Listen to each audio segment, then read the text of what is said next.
Continuamos hoy, amigo oyente, nuestro recorrido por el libro de Levítico. En nuestro programa anterior comenzamos a estudiar el capítulo 1 de este tercer libro del Antiguo Testamento y avanzamos hasta el versículo 3, donde dice: «Si su ofrenda fuere holocausto vacuno, macho sin defecto lo ofrecerá. De su voluntad lo ofrecerá a la puerta del tabernáculo de reunión delante de Jehová». Note usted que dice: «de su voluntad lo ofrecerá». Estas palabras representan una libertad de albedrío sin traba alguna. El Señor Jesús dijo: «Si alguno tiene sed, venga a mí». Esta es una invitación que incluye a toda la familia humana. Nadie es excluido excepto aquellos que se excluyen a sí mismos. El Señor Jesús da una sola condición: si alguno tiene sed. Usted dirá: «Pues yo no tengo sed». Bueno, quizá esto no sea para usted. Pero si usted tiene sed, Él le convida a venir y le promete saciar su sed. Isaías también incluyó esto en su invitación en el capítulo 55 de su profecía, versículo 1, donde dice: «A todos los sedientos, venid a las aguas». Cualquiera puede venir a Cristo si escoge venir a Él. Debe haber una necesidad y un deseo. Y si usted tiene una necesidad y siente un deseo, ahora es el momento de venir a Cristo Jesús. Ahora notemos que solo dos tipos de animales podían ser usados para el holocausto: los animales silvestres, que eran animales de rapiña, y los animales carnívoros, no eran permitidos en ninguno de los sacrificios. Los animales cuyas vidas dependían de la muerte de otros animales nunca podían revelar a Cristo, quien vino para dar su vida en rescate por muchos. Una restricción adicional era que el animal tenía que ser un animal limpio y amansado. No podía ser producto de la caza. Solo aquello que era de valor y aprecio para su dueño podía ser ofrecido, porque Dios no escatimó ni a su propio Hijo. Cristo sufrió en la cruz, pero el Padre sufrió en el cielo. La restricción final revela que el animal que se ofrecía era obediente al hombre. ¿Qué cuadro tenemos aquí? Cristo era el siervo obediente. Vino para ministrar y fue obediente hasta la muerte.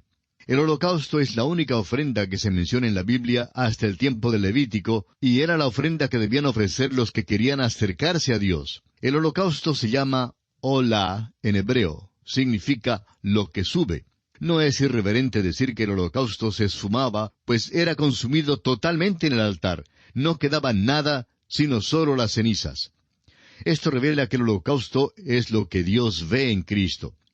Pablo declaró en Efesios capítulo 5 versículo 2 que Cristo se entregó a sí mismo por nosotros, ofrenda y sacrificio a Dios en olor fragante. Aquí en el capítulo 1 de Levítico encontramos en los versículos 9, 13 y 17 que el holocausto era un sacrificio de olor grato para Jehová. Esto es lo que Dios ve en Cristo. Puede que no sea lo que usted ve en Él, ni lo que yo veo en Él, pero es lo que Dios ve en Cristo. Y esa es la cosa más importante. Dios está diciendo que está satisfecho con lo que Jesús hizo por los pecados suyos y por los míos.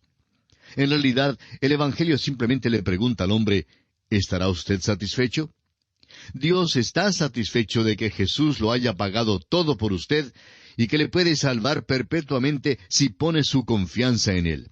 Pero la pregunta es: ¿está usted satisfecho con este sacrificio de Jesucristo? ¿Tan satisfecho que lo acepte personalmente como paga de sus propios pecados? Notará usted que dice que el sacrificio debe ser un macho, y eso habla de poder. Habla del hecho de que el Señor Jesús es poderoso para salvar y que le puede salvar perpetuamente, según lo declara el escritor a los Hebreos en el capítulo 7 de su carta, versículo 25.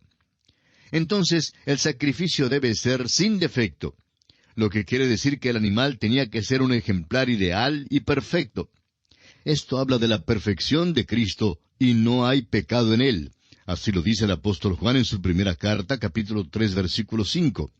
Y el apóstol Pedro, en su primera carta, capítulo 2, versículo 22, declara: «el cual no hizo pecado». También el apóstol Pablo, en su segunda carta a los Corintios, capítulo 5, versículo 21, dice: «al que no conoció pecado».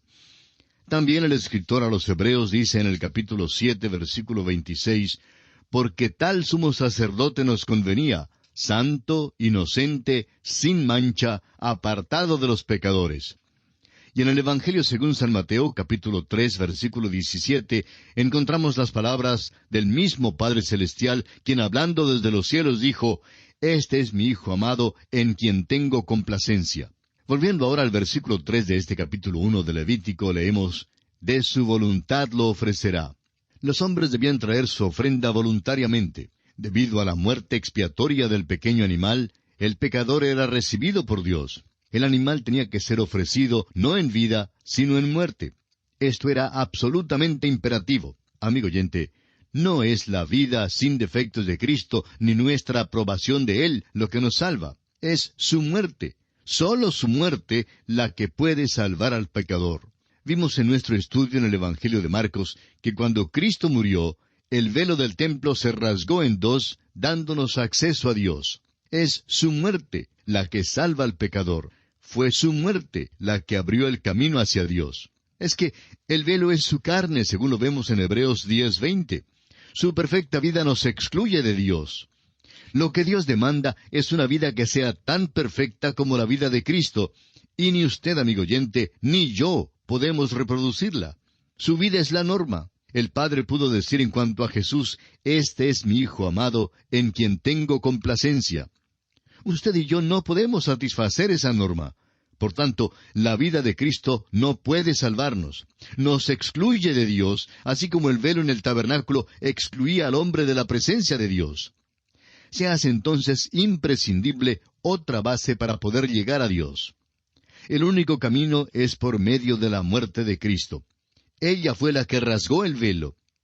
En el mismo momento en que usted y yo llegamos mediante la muerte de Cristo, el camino a Dios está abierto. Es la muerte de Cristo la que salva al pecador. Recuerde que la ofrenda debía ser traída voluntariamente. No era obligatoria. No es tampoco obligatorio que usted venga a Cristo. Pero si usted quiere ser salvo, entonces tendrá que venir a Cristo. Dios no tiene otro camino. En Juan 14:6, el Señor Jesús dijo, «Nadie viene al Padre sino por mí». Usted puede pensar que esto es dogmático y estrecho, y le diré que es exactamente así. Pero lo interesante es que este camino le traerá a Dios.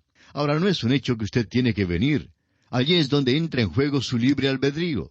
No es obligatorio que usted venga, pero si quiere venir a Dios, entonces tendrá que venir por este único camino, porque Dios ha escogido este camino. El hecho es que Él no puede aceptar la justicia suya. No quiere ni una fracción de su propia justicia. El apóstol Pablo, escribiendo a Tito, dice en el capítulo 3, versículo 5, «Nos salvó, no por obras de justicia que nosotros hubiéramos hecho, sino por su misericordia». Volviendo ahora al versículo 3 de este capítulo 1 de Levítico, leemos que dice, «a la puerta del tabernáculo». Este es otro imperativo. No podían ofrecer su sacrificio expiatorio en ningún otro lugar. Esto era para guardar a Israel de la idolatría. Estaban tan predispuestos a caer en la idolatría, y cayeron tantas veces, que por fin ésta llegó a ser la causa de la cautividad babilónica. Y esto a propósito tiene un mensaje para nosotros, y es evitar el presumir que podemos llegar a Dios por nuestro camino, según nuestros términos. No nos toca a nosotros fijar las condiciones para venir a Dios. Es Dios, amigo oyente, quien fija las condiciones. Y ante Dios, como dice Isaías en el capítulo 64 de su libro y versículo 6, «Todos nosotros somos como suciedad, y todas nuestras justicias como trapo de inmundicia». Dios no aceptará nuestras justicias. Muchos creen que la justicia de Dios es simplemente algo que está a un nivel un poco más alto que la justicia de los hombres. Pero eso no es verdad. La justicia de Dios, amigo oyente, es enteramente santa. La única justicia que Dios puede aceptar es la justicia de Dios, la que nos es dada por fe en Jesucristo. No se puede trabajar para obtenerla, no se la puede comprar. Usted no tiene nada que ofrecer a Dios y su propia justicia simplemente fracasará. Dios no aceptará nuestra pobre justicia.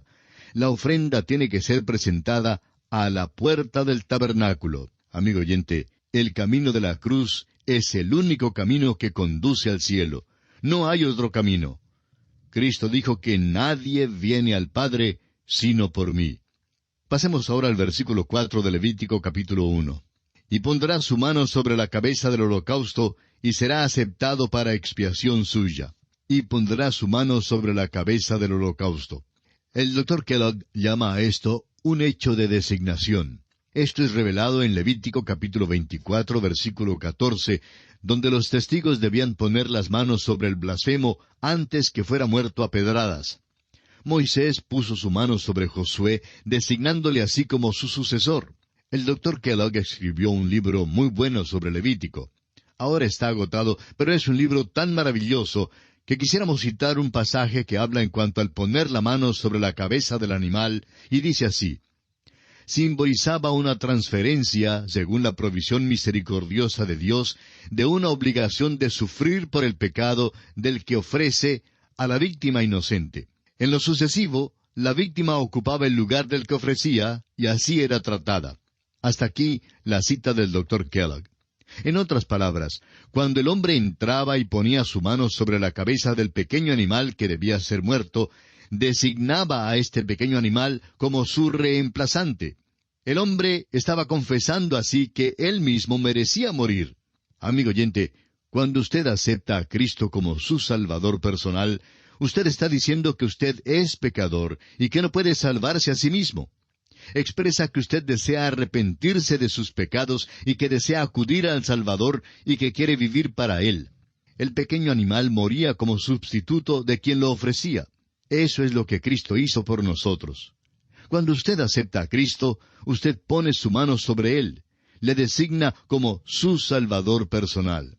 Hay quienes parecen tener la idea de que hay algún mérito en la acción misma de la imposición de las manos. Creen que hay alguna transferencia de poder.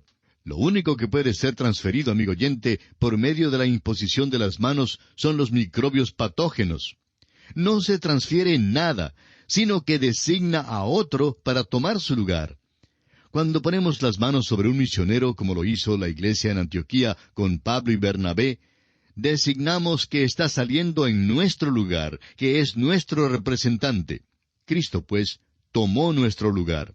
Esto es lo que significan las palabras del apóstol Pablo en su segunda carta a los Corintios, capítulo 5, versículo 21. Por nosotros lo hizo pecado.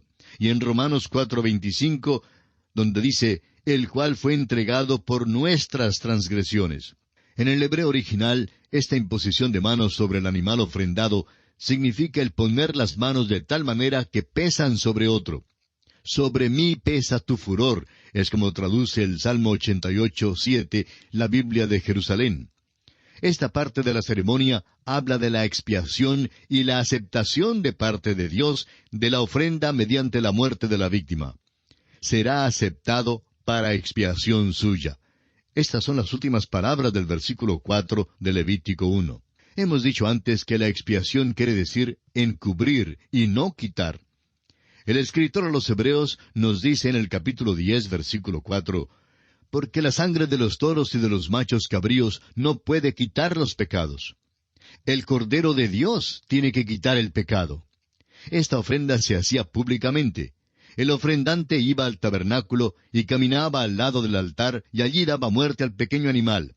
Era un hecho público. Y amigo oyente, es necesario que uno confiese a Cristo públicamente. Es por la fe que ponemos la mano sobre Cristo, pero el público necesita saber que lo estamos haciendo. Creemos que esto es principalmente el significado del bautismo del creyente en Cristo. El bautismo significa ser identificado con. Esta es una confesión pública de que uno se ha identificado con Cristo en su muerte y en su resurrección. A partir del versículo 5 de este capítulo 1 de Levítico, comenzamos a considerar el ritual del holocausto. Leamos el versículo 5. Entonces degollará el becerro en la presencia de Jehová, y los sacerdotes, hijos de Aarón, ofrecerán la sangre, y la rociarán alrededor sobre el altar, el cual está a la puerta del tabernáculo de reunión. Llegamos ahora al ritual del holocausto. El pecador debía traer la víctima para la ofrenda a la entrada del tabernáculo donde se encontraría con un sacerdote. El pecador mismo mataba a la víctima. Hay una sola excepción que notaremos en los versículos 14 y 15. El apóstol Pablo nos dice en Romanos 6:23, la paga del pecado es muerte. Aquí el inocente muere por el culpable. De la misma manera, también Cristo padeció una sola vez por los pecados, el justo por los injustos, según lo expresa el apóstol Pedro en su primera carta, capítulo 3, versículo 18. Nuestros pecados, amigo oyente, mataron a Jesucristo. El pecado mío y el pecado suyo causaron la muerte de Cristo. Nos cansamos a veces de escuchar los argumentos en cuanto a quién causó la muerte de Cristo. Acusan a los príncipes religiosos, a la nación de Israel, a la nación romana, en fin. Pero, amigo oyente, pueden arguir todo lo que quieran. El hecho es que si yo no fuera pecador, y si usted no fuera pecador, ninguno le habría matado. Fue nuestro pecado que le mató. Notemos ahora que cada sacrificio tenía que ser muerto. O bien el pecador o el sacerdote que representaba a la nación mataba a la víctima. No había perdón aparte de la sangre derramada de la víctima. Y así hoy en día es sólo la sangre de Cristo la que nos puede limpiar de todo pecado.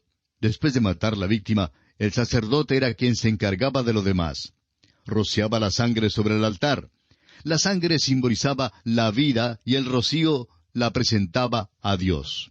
Leamos ahora los versículos 6 al 9 de este capítulo 1 de Levítico. Y desollará el holocausto y lo dividirá en sus piezas. Y los hijos del sacerdote Aarón pondrán fuego sobre el altar y compondrán la leña sobre el fuego. Luego los sacerdotes hijos de Aarón acomodarán las piezas, la cabeza y la grosura de los intestinos sobre la leña que está sobre el fuego que habrá encima del altar. Y lavará con agua los intestinos y las piernas, y el sacerdote hará arder todo sobre el altar. Holocausto es, ofrenda encendida de olor grato para Jehová. Todo tenía que hacerse decentemente y con orden. Dios no es un Dios de confusión, amigo oyente.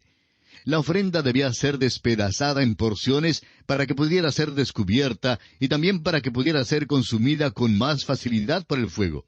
La vida interior del Señor Jesucristo ha sido abierta para nuestra inspección ya por más de 2000 años. Y en verdad, Jesucristo ha sido examinado más que cualquier otra persona. Hay más desacuerdo en cuanto a Jesucristo que en cuanto a cualquier otro personaje histórico. Esto fue cierto en el tiempo cuando Él vivía sobre la tierra, y todavía es verdad hoy en día. Jesús todavía hace la pregunta, ¿quién dicen los hombres que es el Hijo del Hombre? Hay toda clase de criterios hoy en día, y no faltan los que realmente son blasfemos. Sin embargo, todavía es cierto que Él es santo, inocente, sin mancha, apartado de los pecadores. Leamos ahora los versículos 10 al 13 de Levítico capítulo 1. Si su ofrenda para holocausto fuere del rebaño, de las ovejas o de las cabras, macho sin defecto lo ofrecerá. Y lo degollará al lado norte del altar delante de Jehová. Y los sacerdotes hijos de Aarón rociarán su sangre sobre el altar alrededor. Lo dividirá en sus piezas, con su cabeza y la grosura de los intestinos. Y el sacerdote las acomodará sobre la leña que está sobre el fuego que habrá encima del altar. Y lavará las entrañas y las piernas con agua, y el sacerdote lo ofrecerá todo, y lo hará arder sobre el altar. Holocausto es, ofrenda encendida de olor grato para Jehová. Note usted una vez más que la ofrenda es despedazada en porciones y totalmente descubierta. Jesucristo, quien ha sido puesto bajo examen por todos estos años, todavía hoy es del todo deseable. Notemos también que el fuego tenía que ser usado en el altar. El fuego no representa necesariamente el infierno, ni la venganza, ni la ira. No estamos de acuerdo con los que exageran tanto este significado del fuego. El fuego no simbolizó estas cosas en la zarza ardiente que le apareció a Moisés. El fuego muchas veces simboliza la fuerza purificadora y el poder irresistible de Dios. Malaquías 3:3 nos dice, «Y se sentará para afinar y limpiar la plata, porque limpiará a los hijos de Leví, los afinará como a oro y como a plata». El fuego es aquella fuerza irresistible de Dios que a veces destruye y a veces limpia y a veces consume. La índole del objeto determina el proceso que tomará. Aquí en el holocausto, el fuego habla de la entrega total de Cristo a Dios. Es la consagración absoluta. En nuestra experiencia, esto también es esencial si es que vamos a adorar a Dios en espíritu y en verdad. Deuteronomio 4:24 dice, porque Jehová tu Dios es fuego consumidor, Dios celoso. Amigo oyente, usted no puede simplemente divertirse y salir bien con Dios. Y es por eso mismo que hay tanto que es falso en nuestras iglesias hoy. Es por eso que hay tanto que es falso en lo que se hace pasar por servicio cristiano en nuestros días. Amigo oyente, queremos decírselo bondadosamente, pero usted no está sirviendo a Dios a menos que usted esté permitiéndole limpiar y purificar su vida. Nos hemos olvidado de este asunto de la santidad en nuestros días. Hace falta en las iglesias y en nuestras propias vidas. Continuemos ahora leyendo los versículos 14 al 16 de Levítico capítulo 1. Si la ofrenda para Jehová fuera holocausto de aves, presentará su ofrenda de tórtolas o de palominos. Y el sacerdote la ofrecerá sobre el altar, y le quitará la cabeza, y hará que arda en el altar. Y su sangre será exprimida sobre la pared del altar. Y le quitará el buche y las plumas, lo cual echará junto al altar, hacia el oriente, en el lugar de las cenizas. La pobreza no constituía ninguna excusa para no traer a Dios una ofrenda. Se podía sustituir al becerro o cordero por un ave. Cualquiera podría salir a buscar un ave para ofrecerla. ¿Notó usted que cuando nuestro Señor Jesucristo nació, sus padres ofrecieron tórtolas? Sus padres eran pobres y Jesús nació en la pobreza. Veamos ahora en el versículo 17 cuál es el motivo del holocausto. Y la henderá por sus alas, pero no la dividirá en dos. Y el sacerdote la hará arder sobre el altar, sobre la leña que estará en el fuego. Holocausto es ofrenda encendida de olor grato para Jehová. Note usted que esta es la tercera vez que se menciona que era una ofrenda de olor grato para Jehová. Es claro que este era el motivo del sacrificio. Es lo que Dios ve en Jesucristo. Y aquí, amigo oyente, tenemos que detenernos por esta oportunidad. En nuestro próximo programa, Dios mediante, estudiaremos la ley del holocausto, aunque en realidad esta ley no aparece aquí en el capítulo 1 de Levítico. La ley del holocausto se encuentra en el capítulo 6, en los versículos 8 hasta el 13, y le recomendamos estudiarla y prepararse para nuestro próximo programa. Es nuestra oración que el Señor le bendiga en gran manera.